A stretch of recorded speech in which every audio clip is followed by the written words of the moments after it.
Maligayang pagbabalik mga kasolid, Pacquiao, pinahiya, pinaasa lamang mga Pinoy, umasa sa wala. Sam Goodman sumagot na sa hamon ni Casimiro. Tapales, kulang pa daw, nabugbog nga daw sa sparring. Yan ang ating pag-uusapan mga kasolid. Para sa ating unang balita mga kasolid, the boxing legend Manny Pacquiao at Floyd Mayweather Jr. kamakailan nga lamang ay napabalita ang kanilang bakbakan para sa isang rematch at isang araw itong exhibition fights na magaganap sa buwan ng Disyembre. May mga nagsabing confirm nga daw ang bakbakang ito mga kasolid. Mga Pinoy boxing fans umasa sa bakbakang ito dahil mismo nga si Manny Pacquiao na rin ang nagsabi. He is fighting Mayweather in December. Ito nga naging pahayag ni Pacquiao. I am still active and training. I have an exhibition match this December in Japan. We are working on it in the opponent. We are working with Floyd Mayweather.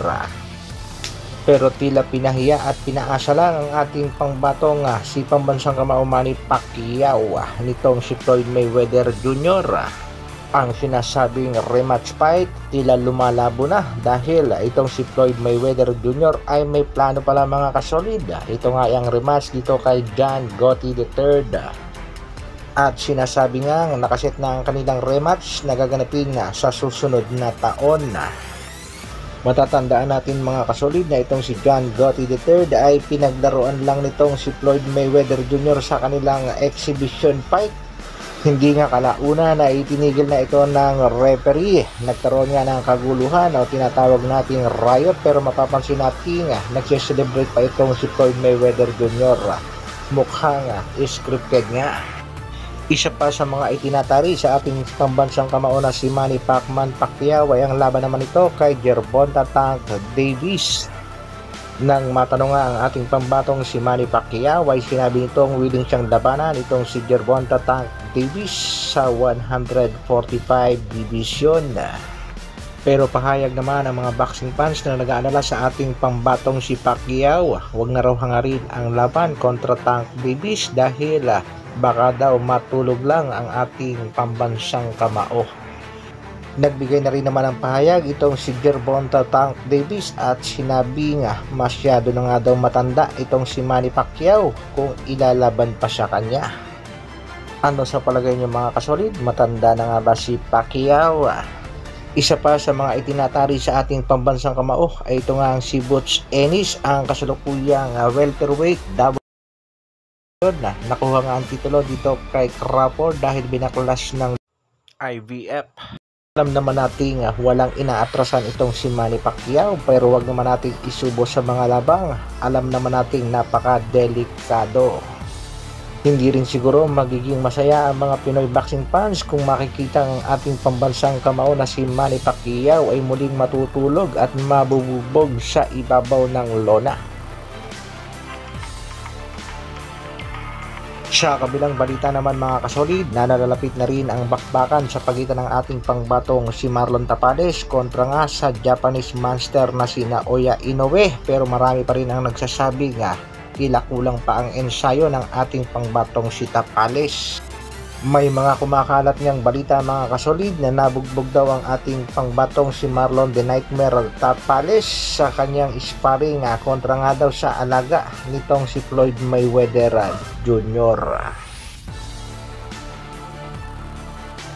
Kaya kailangan double time pa raw ang pag-i-ensayo at pagpapakondisyon.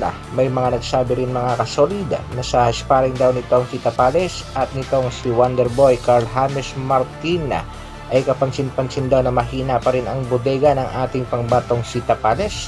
Iyan nga daw ang dapat patibayin ng ating pangbato. Dahil sinisigurado ng mga boxing fans na iyang bodega ni Tapales ang unang pupuntirihin nitong Japanese monster na si Naoya Inoue.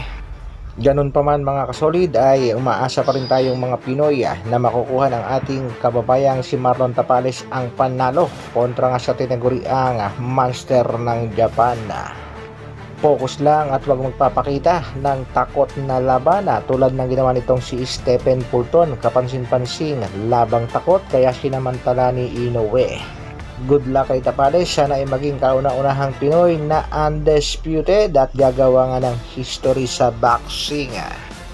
Para naman sa ating huling update mga kasolid, kamakailan nga lamang ay kumalat ang balita patungkol sa mga boxers na pinupuntirya ng mga Japanese promoter. Bukod nga dito kay Akhmadaliev, ay isa sa mga napupusuan ay ang negosasyon kontra dito kay Sam Goodman para nga itari sa ating pangbatong si 4 alas General Casimiro.